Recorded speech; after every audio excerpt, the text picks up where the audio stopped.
Hello friends, कैसे हैं आप लोग। तो आज का कहानी है 1992 का एक सर्दी भरा महीना, नवंबर की अंधेरी रात, और एक ट्रक ड्राइवर दीपक सिंह अपना 18 व्हील वाला ट्रक पर धान का बोरिया लोड करके आसाम का एक छोटा गांव चापरघाट के एक राइस मिल की तरफ जा रहे थे। और उसके साथ था उसका छोटा हेल्पर मनोज। रात अंधेरी थी, रास्ता सुनसान। नॉर्मली एक बड़ा हाईवे रूट होता है, लेकिन उस दिन नदी का पानी चढ़ गया था और हाईवे बंद था, इसीलिए उन्हें जाना पड़ा एक पुराना जंगल वाला रास्ता से। लोकल लोगों ने उन्हें मना किया था, भैया उस रास्ते पे मत जाओ, वहाँ पे अजीब चीजें होती है। लेकिन दीपक को सामान पहुंचाना था, वरना उनका पैसा का नुकसान था। तो उन्होंने डिसाइड किया कि हाँ, उन्हीं रास्ते से ही चलते। तो दीपक जी और मनोज दोनों मिलके जंगल वाला रास्ता चुना। जब ट्रक ने जंगल के अंदर एंट्री की तो तुरंत हवा बदल गई। अंधेरा इतना घना था कि ट्रक की हेडलाइट्स भी ज्यादा दूर तक नहीं जा रही थी।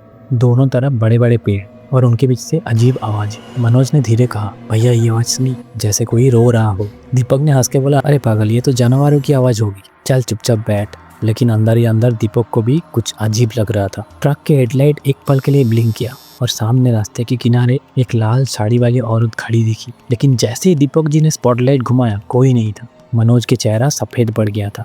भैया, मैंने अपनी आंखों से देखा था। और दीपक जी ने चुप रहा और ट्रक को तेज कर दिया। और थोड़ी देर बाद ट्रक एक झटके में रुक गया और दीपक जी नीचे उतरकर चेक करने लगा कि क्या हुआ उसके अंदर पे। फिर उन्होंने नोटिस किया कि रास्ते के बीच में एक पुराना टूटा हुआ गुड्डा यानी डॉल पड़ा था, जो मिट्टी और खून से भरा हुआ लग रहा था।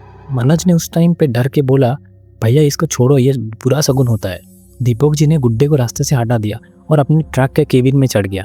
लेकिन उसके हाथ अभी भी ठंडे हो रहा था। जैसे जैसे रात होती गई, जंगल का फॉग और भी घना होते गया। ट्रक के अंदर का जो रेडियो था ना, वो अपने आप स्टैटिक आवाज देने लगा। और सडनली रेडियो से एक औरत की आवाज आई, मुझे मदद चाहिए भाई साहब। ये सुनने के बाद तो मनोज ने चिल्लाकर रेडियो ऑफ कर दिया। उसका दिल बहुत तेज धड़क रहा था और अचानक से ट्रक का इंजन बंद हो गया। और उस टाइम दीपक ने इंजन चेक करने के लिए नीचे गया और उसने मिट्टी में नोटिस किया कि छोटे बच्चों का जो नंगे पाँव का निशान होता है ना, वो उधर था। पहले छोटा, फिर धीरे धीरे बड़ा होते गया और अचानक से वो जंगल के अंदर गायब भी हो गया। और उसी वक्त केबिन के अंदर मनोज चीखने लगा, भैया खिड़की पर किसी का हाथ दिख रहा है। दीपक ने उस टाइम पे टॉर्च चलाया था, बट कुछ नहीं दिखा उन्हें। लेकिन रियर व्यू जो मिरर होता है ना, उसमें पूरी औरत का चेहरा दिख रहा था, जो सीधा ही मनोज के पीछे खड़ा था। दीपक ने तुरंत पलट के देखा, बट कोई नहीं था। लेकिन मिरर में वो अभी भी खड़ी थी। दीपक जी ने इंजन को बहुत मुश्किल से स्टार्ट किया। उसके बाद दीपक ने बहुत तेज ट्रक को भगाया। फॉग के बीच उन्हें आगे एक छोटा सा गांव दिखाई दिया, जहाँ पर रोशनी जल रही थी। लेकिन जैसे जैसे पास जाते गए, रोशनियां एक एक करके बुझ गई। उस समय पे दोनों को ऐसा लगा कि जैसे ट्रक हवा पर चल रहा है। और ऐसे करते करते धीरे धीरे सुबह का पहला सूरज निकलने लगा। जंगल का फॉग हट गया और वो सीधे राइस मिल के रास्ते पे आ गया। मनोज का चेहरा तो पूरा पीला पड़ गया था, वो ठीक से बात भी नहीं कर पा रहा था।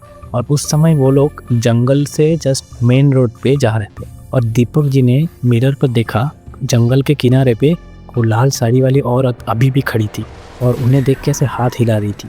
फिर उन लोग राइस मिल पे पहुंचे और उधर जाके राइस मिल पे पूरा अपना सामान वगैरह अनलोड कर दिया। एंड एक स्टाफ को अपना पूरा जो कहानी हुआ रात को कि ऐसा ऐसा हमारे साथ हुआ, पूरा कहानी बताई। फिर उसी स्टाफ ने उनको एक एक्सीडेंट की कहानी सुनाई और उसने एक फ़ोटो दिखाई, एक लाल साड़ी वाली औरत का। और ये थी शांति देवी। 20 साल पहले एक ट्रक के नीचे आ गई थी इसी जंगल के रास्ते पे। और उसके बाद से इधर से जो भी ट्रक रात को जाते हैं, सभी ड्राइवर को ये दिख जाती है। ये सुनने के बाद दीपक और मनोज ने पूरा चुप हो गया। अब वापस लौटने के वक्त आया और उन्होंने जंगल के रास्ते से वापस जा रहे थे। फिर केबिन के अंदर पीछे से एक आवाज़ सुनाई दिया उनको, और ये आवाज़ था, इस बार मत रुकना। और कहानी वही ख़त्म हो जाती है। तो ये कहानी आपको कैसा लगा, प्लीज़ कमेंट करके बताइएगा। और अगर वीडियो अच्छे लगे तो एक लाइक करके चैनल को सब्सक्राइब जरूर कीजिए। मैं ऐसे ही और भी वीडियोस अपने चैनल पे लाने वाला हूँ। और आज मैंने कुछ डिफरेंट सेटअप पे ट्राई किया।